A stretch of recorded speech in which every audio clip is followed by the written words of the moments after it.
Je vous invite à prendre une petite cuillère et à goûter et à me faire parvenir vos remarques également. Pourtant, quand arrive le moment de comparer leur glace et une autre sans additifs, ils vont pouvoir se montrer fiers du résultat. Laquelle vous préférez? Celle avec stabilisant. C'est avec stabilisant aussi. Oui, pareil. On dirait une vraie crème glacée. D'accord. Pour eux, il n'y a pas photo. Et pour le consommateur non plus. Mais que trouve-t-on exactement dans ces additifs qui permettent de fabriquer des produits light? Et sommes-nous suffisamment informés sur leur composition?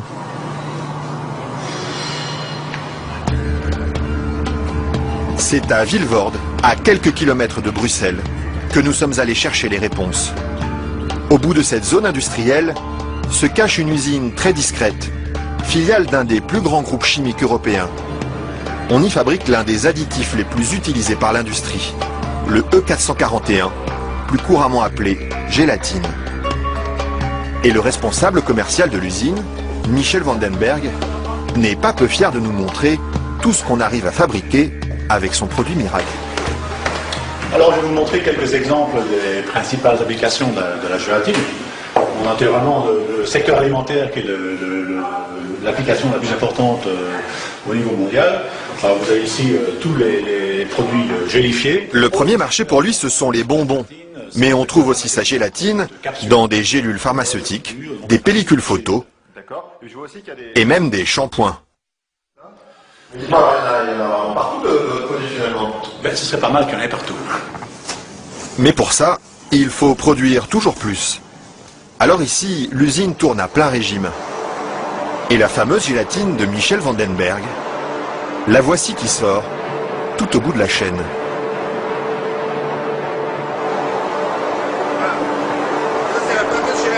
Ça c'est la gélatine. Ce sont ces spaghettis qui collent aux doigts. Il faut à peu près 3 à 4 jours pour arriver jusqu'ici. De la préparation de la matière première jusqu'à le séchoir ici. 3 ou 4 jours de transformation dans les entrailles d'une usine où ces immenses cuves remplies d'acide et d'eau bouillante font régner une moiteur tropicale. Et au milieu de cette atmosphère étouffante, il y a un détail qui frappe le visiteur et qui pénètre jusque dans les locaux les plus protégés de l'usine. C'est pourquoi ça? Ah, c'est les odeurs. Elles sont mauvaises ici? Dépend, ça dépend. Une odeur âcre d'acide et de graisse brûlée qui flotte sur tout le site jusqu'à l'extérieur de l'usine. Et la raison de cette odeur, la voici. C'est la matière première avec laquelle on fabrique la gélatine. Ça c'est la matière première. Nous traitons donc la couenne, la peau de porc. D'accord. De la peau de porc qui arrive par palettes entières dans son usine. Une matière première qui ne lui coûte presque rien et qu'il achète dans toute l'Europe. Ceci vient de Hongrie. Ça vient de Hongrie, d'accord. Voilà. Et tous les jours, près de 150 tonnes de couenne de porc attendent dans ce hangar d'être dévorées par un monstre d'acier au nom évocateur, Dinosaurus.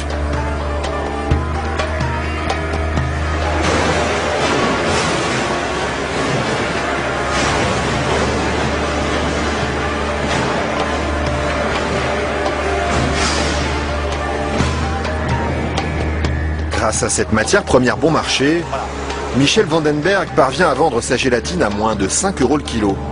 Un prix défiant toute concurrence qui lui ouvre sans cesse de nouveaux marchés.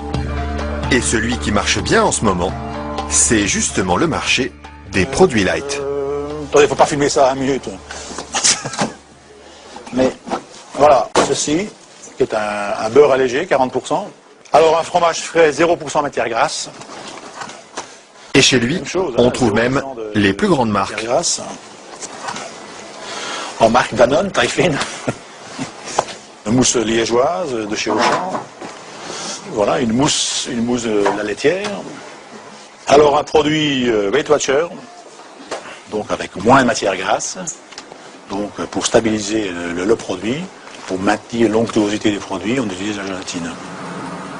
Un produit que les industriels n'hésitent pas à utiliser en grande quantité. Le seul problème, c'est qu'ils oublient parfois de l'écrire sur les étiquettes. Quand on les regarde, on lit bien la mention gélatine, mais pas l'origine du produit. Ils mettent gélatine, mais ils disent pas quelle est l'origine de la gélatine. Pourquoi?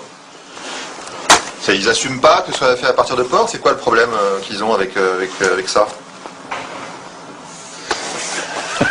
Non, mais je veux dire... Non, parce que c'est un problème, c'est un sujet très sensible. Ouais. Parce qu'il y a quand même les minorités, les minorités musulmanes, juives et autres, qui éventuellement ont des problèmes avec ça. Mais ce serait bien justement de leur dire... Ça, je voudrais pas que... Oui, je sais bien, mais je sais pas s'il faut mettre ça dans l'émission. Mais Ouais. c'est vrai que, bon... Parce que du coup, ils savent pas si c'est du porc ou de la vache. Du coup, comment ils font pour consommer? C'est ça le problème. Il faudrait peut-être leur dire. Une question qui laisse Michel Vandenberg sans voix et à laquelle aucune marque de l'agroalimentaire n'a souhaité répondre, malgré nos nombreuses sollicitations. À croire que la gélatine de porc est un sujet sur lequel il préfère rester discret. Maintenant, si vous faites une mousse au chocolat chez vous à la maison, moi j'en fais chez moi aussi, je n'utilise pas de gélatine, hein, mais... Pourquoi ils ont utilisé